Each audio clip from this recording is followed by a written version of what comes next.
What's going on, YouTube? I am Germ here. Today we have some big news to talk about coming out of the LCS. As you can see on the screen, this is a new report from Alejandro Gomis just coming out today.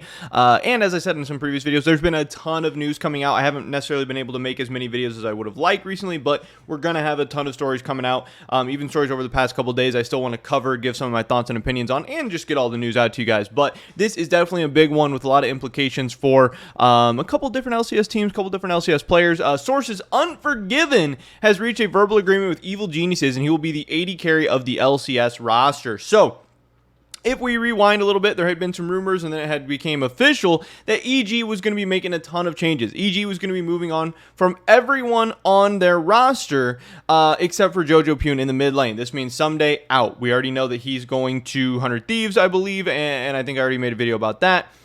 This means Inspired out. We don't know where he's going yet, but I definitely want to make a video on him. This also meant FBI out. We're going to talk about where we think he could potentially be going as well. And obviously it meant Vulcan out, which we need to make the video about him talking about that move as well, but that's a very, very big one. But this is a ton of very, very talented players and players that are probably on decent-sized contracts moving all over the LCS. EG, one of the top teams in the LCS over the past couple of years, now getting split up, now having to make some budget moves, because what we've heard from a bunch of different sources is that a lot of this is financially based. Now, Unforgiven, a guy who came over from Mad Lions, came over this year, but in 2022, Mad Lions had a really, really great year. He did some awesome things. He popped off. He had some very, very big moments. He was one of the best young prospects in the LEC, really looking like potentially, you know, if things go right over the next couple splits, next couple years, kind of that new age AD carry in the LEC. And the LEC has had a ton of awesome AD carries, which made it tough for him to, you know, continue to find opportunities after Mad Lions. But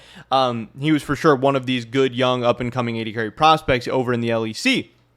Now, he didn't necessarily do that great at Worlds, but hey, he was a rookie at Worlds, and, you know, Mad Lions maybe wasn't a strong enough team overall, and Unforgiven maybe wasn't totally ready as an AD carry, but for sure Unforgiven proved that he was an LCS and LEC starting level, starting caliber player. But after getting kicked from Mad Lions, with Carzzy returning to the team, which, you know, you could argue whether you thought that was an upgrade or not. Obviously, Mad Lions now goes on to win the LEC title, so it seemed like things worked out okay for them. This meant Unforgiven had to find a new team, and for whatever reason, he ended up over in 100 Thieves Academy, not with the starting spot in the LEC or the LCS, which was a lot of people felt very, very weird. Obviously, Unforgiven was too good of a player to be in LCS Academy. It just didn't make a lot of sense. But if you were 100 Thieves, it made a ton of sense because you were getting Doublelift. We didn't know how good or bad he was going to be. This gave you an insurance policy. But now with financial issues with 100 Thieves as well, and Doublelift honestly playing pretty well, or at least well enough for most of the 2023 year so far, 100 Thieves doesn't need him anymore and probably can't afford to keep him as just an insurance policy anymore. And I don't think you'd want to do that to a player anyway if they can go get, you know, some opportunities. So for Unforgiven, this is a big, big, big opportunity. He gets another chance to prove himself at the LEC and LCS level, to prove that he is that guy, to prove that he is the caliber of player that should have a starting spot, that should have never ended up in LCS Academy. If we do go and look over at some of his LCS Academy stats, we can see that, you know, he was just a beast in the LCS Academy scene, the North American Challengers League, whatever you want to call it. 6.2 KDA. Their team had a 61% win rate. I mean, he's just smurfing. 300 goal differential at 10, which is just huge. You know, that is a very, very crazy goal differential at just 10 minutes on average. 214 XP differential at 10. 10.3 CS per minute, more than 10 CS per minute, just insane. 649 DPM. You know, doing 28% of his team's damage. These are better stats than he's had, you know, in any other league ever before in his career. Getting a huge percentage of the gold share and doing a ton of damage with it. Putting in a ton of work and doing a lot of great things. We can see here he's 22 years old. So yeah, he's not one of these like 19-year-old prospects or anything like that, but still, you know, young, still developing, because he's only had just a single year at the highest level. And again, that was a pretty good rookie year that he had with Mad Lions overall, and he went to Worlds with the team. So they definitely did some good things. Unforgiven is definitely a very, very good player. This is a big pickup for Evil Geniuses. We see in the article, I don't think there's too much more crazy information. According to sources closer to Blix, Unforgiven has reached a verbal agreement with EG to be the team starting AD carry. Unforgiven competed in the LEC with Mad Lions, but in 2023, the Lions counted on Carzzy. You know, a lot of stuff we already talked about. Unforgiven has been playing for 100 Thieves Challenger for only half a year, ending Challengers fit on, you know, they got 5th and 6th place apparently. I didn't even know that. I haven't really followed Challengers too closely. That's apparently what happened. Big opportunity for him. I am kind of curious, is he going to be making more money on EG than he did with Mad? Is this going to be, how's this going to be financially for him? I still don't know quite sure why he ended up in the LCS in the first place. Like, why was 100 Thieves Academy a better opportunity for him than maybe ERL teams? Did he really just want to go to the United States? Did he not? I don't know. He doesn't really seem like an outgoing personality like that. I've interviewed him before. He was relatively quiet, relatively soft-spoken. So, I don't know. Just really a whole lot of things that were confusing to me here. But for EG, this is a huge pickup, especially as a budget pickup. EG is going to be getting huge value out of this guy. Now, I do worry a little bit for Unforgiven that the EG team, that the entire roster end up fielding isn't going to be that strong and isn't going to be that good, and it might be tough for Unforgiven to stand out. And I really hope Unforgiven doesn't end up in a place where his team is just, kind of dog shit and he can't really look that good, because that could definitely hurt his career going forward. But I do think Unforgiven, no matter what kind of team support, whatever you put around him, is going to end up being okay. Now, of course, that is the next question. Who the heck is EG support going to be? I don't know. There's definitely going to be opportunities out there for guys like maybe Ayla, maybe Winsome.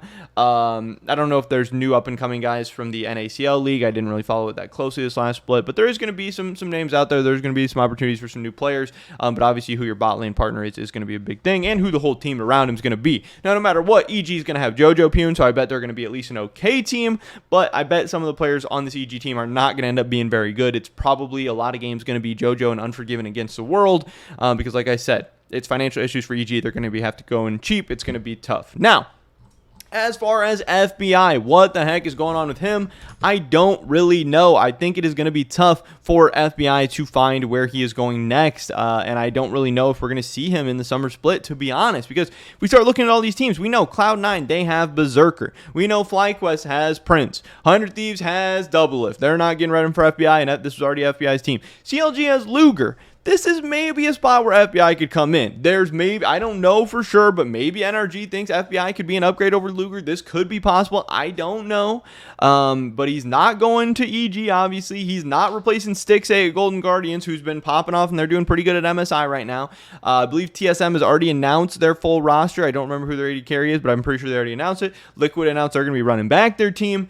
It seems like the only two opportunities for FBI might be Immortals or Dignitas, if they even want to go for FBI. And would FBI want to play on either of these teams? Would he want to play for as low of a salaries he'd probably have to take on one of these teams? I don't know. We could definitely, Dignitas FBI could be a realistic opportunity, but it seems like there's really only two places to even potentially go for FBI, if those teams even want him, if he even wants to go there. So I think at this point we have to say it is very, very likely that he ends up with no team for summer. Now, I don't know what this means for 2024 and beyond, but it's definitely been a tough couple of last splits for FBI, a guy who's been to numerous LCS finals at this point. He's won an LCS title. He's gone to Worlds. He's done amazing things. But now all of a sudden, his future kind of looks like a lot of question marks. We'll have to see exactly what happens. But as far as today, all we know is that Unforgiven is going to be the next AD carry of Evil Geniuses. FBI is out. And we'll have to wait and see what happens next. But that's pretty much it for this video today, guys. Hopefully catch you in the next one. But until then, peace.